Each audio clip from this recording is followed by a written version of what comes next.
Hello friends. स्वागत है आप सभी का फिर से एक बार। और साथियों, आप सभी कैसे हैं? उम्मीद है कि आप सभी स्वस्थ होंगे और आपकी तैयारी बहुत अच्छी चल रही होगी। मित्रों, जैसा कि आपको पता ही है कि हमने CGL 25 के लिए टॉप 100 क्वेश्चन की सीरीज चलाई हुई है, जिसमें आज हमारी 5th क्लास है। और इसमें हमने ज्योमेट्री का एक बहुत ही बेहतरीन क्वेश्चन लिया है, जो CGL मेंस के हिसाब से बहुत ज़्यादा इंपॉर्टेंट हो जाता है। तो इस क्वेश्चन को मैं आपको दो मेथड से कराऊंगा। पहला तो अपना बेसिक मेथड रहेगा, सेकंड रहेगा ट्रिक। और ट्रिक इतनी ज़बरदस्त है कि आप विदाउट पेन पेपर उसे विद इन सेकेंड निकाल पाएंगे। तो उस ट्रिक को जानने के लिए मेरे साथ सेशन में अंत तक बने रहें। तो चलिए शुरू करते हैं इस क्वेश्चन को। देखिए क्या कहा गया। ये कोई फिगर दी है अपनी, इसमें ए सी बी समकोण है, यानी सी जो है अपना एंगल जो 90 डिग्री है, सी डी उसकी हाइट है। दो वृत्त बनाए गए हैं, किसमें? ए सी डी में एक बनाया गया है और बी सी डी में दूसरा बनाया गया है, जिनके सेंटर्स पी और क्यू हैं। तो हमसे क्या पूछा? पी और क्यू की जो डिस्टेंस है वही हमसे पूछा है। देखिए क्वेश्चन में आगे बढ़ने से पहले मैं आपको दो तीन चीज़ें रिवाइज करा देना चाहता हूँ। देखिए मान लीजिए अपने पास में कोई राइट एंगल ट्रायंगल है, ठीक है। ये बेस हो गया, ये हाइट होगी, ये हाइपोटेन्यूस हो गया, ठीक है। यानी कि आधार हो गया, लंब हो गया, कर्ण हो गया। तो पाइथागोरस प्रमेय क्या बोलती है कि जो कर्ण का स्क्वायर है वो आधार और लंब के स्क्वायर के बराबर होता है, ठीक है। यानी B square equal to A square plus C square हो जाएगा। और मान लीजिए अगर मैंने इसके अंदर एक सर्कल ड्रॉ कर दिया जिसकी रेडियस मैंने आर मान ली, तो रेडियस का निकालते हैं इस केस में।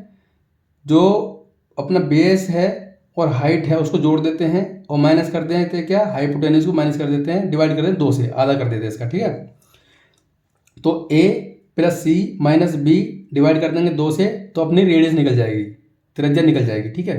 दूसरा कॉन्सेप्ट क्या है इसमें? मान लीजिए अपना कोई राइट एंगल ट्रायंगल है, वो बी पर है या सी पर है, जो भी है।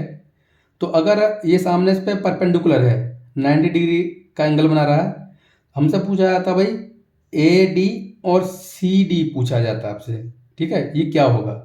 तो मान लीजिए जो अपने अपने पास में कोई रेशियो इसका दिया होगा, कोई रेशियो इसका दिया होगा, ठीक है। तो क्या निकालेंगे? A D upon C D बराबर A B square divided by या बट्टे में बी सी स्क्वायर के, ठीक है।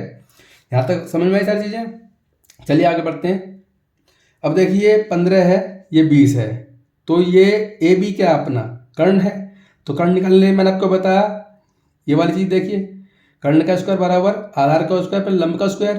तो 15 का स्क्वायर 225, 20 का स्क्वायर 400, तो ए बी स्क्वायर कितना हो गया? 625।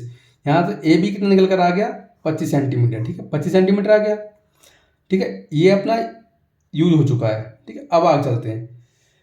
मैंने क्या बताया था, यहाँ देखिए ये टोटल टोटल 25 निकल कर आया, लेकिन अपने को ना तो ए डी पता है ना ही डी बी पता है। तो वो कैसे निकालेंगे? हमने इनका रेशियो ले लिया 3 और 4 का। तो भाई 3 का स्क्वायर कितना होता है? देखिए ए डी कितना आ जाएगा? 3 का स्क्वायर, यानी ए बी का स्क्वायर, सॉरी ए सी का स्क्वायर।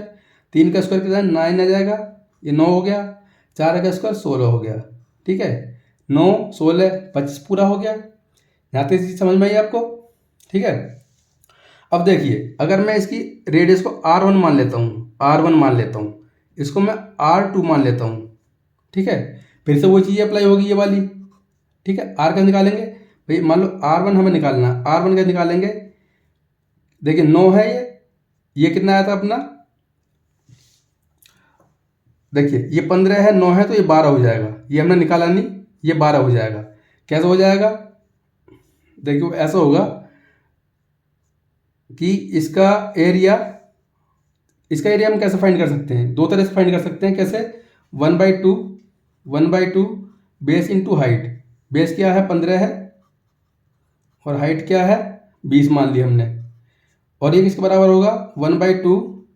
इसके इसमें बेस क्या हो जाएगा अपना? बेस हो जाएगा ए बी, जो है कितना? 25 है।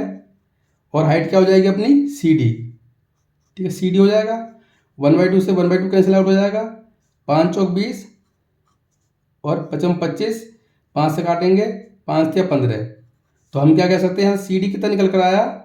सी डी आया 12, ठीक है। ये सी टी अपना 12 हो गया। अब देखिए R1 कैसे निकालेंगे हम ये वाला यूज करो आप। कैसे? 9 + 12, 9 + 12 - 15 / 2। ठीक है, तो कितना आ जाएगा अपना 3 सेंटीमीटर आ गया। इसी तरह से ये जो R2 है, R2 कैसे निकालेंगे हम? R2 निकालेंगे कैसे? ये 16 है, ये 12 है। 16 + 12 और -20 / कितना 2। ठीक है, तो कितना 16 12 28, 28 में से 20 गए तो 8, 8 का आधा 4 सेंटीमीटर, 4 सेंटीमीटर। ठीक है, अब आप ध्यान से देखिए ये कितना निकल कर अपना 3 आया, ये निकल कर 4। अब मैं यहाँ से यहाँ तक की दूरी देखना चाहूँ। देखिए ये भी तो रेडियस है ना, यहाँ से ये भी तो रेडियस होगी ना, और ये भी रेडियस होगी। तो 3 ये 4 ये कितना हो गया यहाँ से यहाँ तक पूरा 7 हो गया, यहाँ से यहाँ तक 7 हो गया। ठीक है, अब यहाँ 7, यहाँ से यहाँ 7 हो गया। तो अगर हम इसके समांतर एक लाइन खींच देंगे, ठीक है, तो ये भी अपना 7 हो जाएगा। ठीक है, 7 हो जाएगा। अब देखिए ये 3 है, ये पूरा 4 है, तो ये 3 हो जाएगा यहाँ पर, तो ये कितना 1 बचेगा। अब ध्यान से देखेंगे ये अपना राइट एंगल है, तो यहाँ पी क्यू कैसे निकालेंगे? पी क्यू निकालने के लिए क्या करेंगे? पी क्यू स्क्वायर कैसे करेंगे? पी क्यू स्क्वायर बराबर कितना हो जाएगा 7 का स्क्वायर 49 और 1 का स्क्वायर 1 ही हो जाएगा, यानी 50 हो गया। तो पी क्यू कितना आ गया? पी क्यू आ गया अपना √50 सेंटीमीटर। ठीक है फ्रेंड्स, और यही क्या है अपना आंसर है। बहुत लंबा सॉल्यूशन हो गया। अब आते हैं निंजा टेक्निक पर। ठीक है, आप एक चीज़ याद रखेंगे, जब भी कभी ऐसी हमारे पास फिगर दी होगी, जब भी अपने पास ऐसी फिगर दी होगी तो हमें पी क्यू निकालना है। तो पी क्यू कैसे निकालेंगे अपन? पी क्यू बराबर निकालेंगे R√2।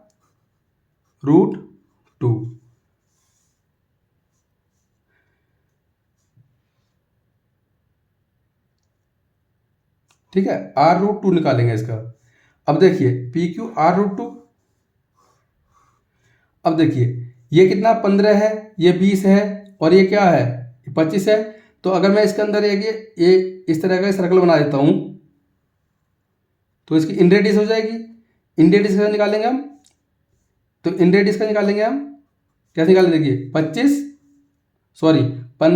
20, 15 + 20 - 25 / 2।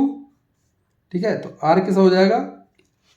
35 में से 25 गए तो 10, 10 का आधा 5 सेंटीमीटर, 5 सेंटीमीटर। बस यहाँ पुट कर दो इसको, तो पी क्यू कितना हो जाएगा?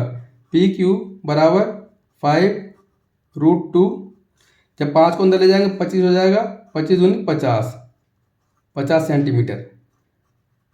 ठीक है, ये अपना आंसर हो जाएगा। यहाँ से भी अपने निकल गया है ऑप्शन नंबर बी आंसर। ठीक है, तो ये तो मैंने आपको इतना समझाया है, आप डायरेक्ट देखेंगे ना कैसे निकालेंगे। देखिए डायरेक्ट निकालेंगे 15 20 कितना हो गया भाई? 15 20 35 हो गए, 35 में से 25 गए तो 10, 10 का आधा 5। ठीक है, रूट का बाहर है 5, जब अंदर जाएगा तो स्क्वायर हो जाएगा, 25 दूनी 50, यानी √50 सेंटीमीटर अपना हो जाएगा आंसर। तो फ्रेंड्स आज का क्वेश्चन में आपको वाकई में मज़ा आया होगा और आपको ये सॉल्यूशन भी पसंद आया होगा। खास तौर से ये वाला, ये आपको कंठस्थ रखें, याद रखें। एग्जाम में यही आपको अप्लाई करना है, इस सब में नहीं पढ़ना है। अगर आप इसमें जाएंगे तो एक क्वेश्चन होने का ही नहीं है, आपसे 2 मिनट में भी नहीं हो पाएगा। ठीक है, आप ये फॉर्मूला रट लीजिए और क्वेश्चन अपना ओरली सोल्व हो जाएगा। तो उम्मीद है कि आपको ये सॉल्यूशन बहुत ज़्यादा पसंद आया होगा। अगर आपको वीडियो पसंद आई, हेल्पफुल लगी, तो प्लीज़ इसको लाइक कीजिए और शेयर कीजिए। और अभी तक भी आपने चैनल को सब्सक्राइब नहीं किया है तो प्लीज़ चैनल को ज़रूर सब्सक्राइब कर लें। मेरे साथ बने रहने के लिए आपका बहुत बहुत शुक्रिया। Thank you very much.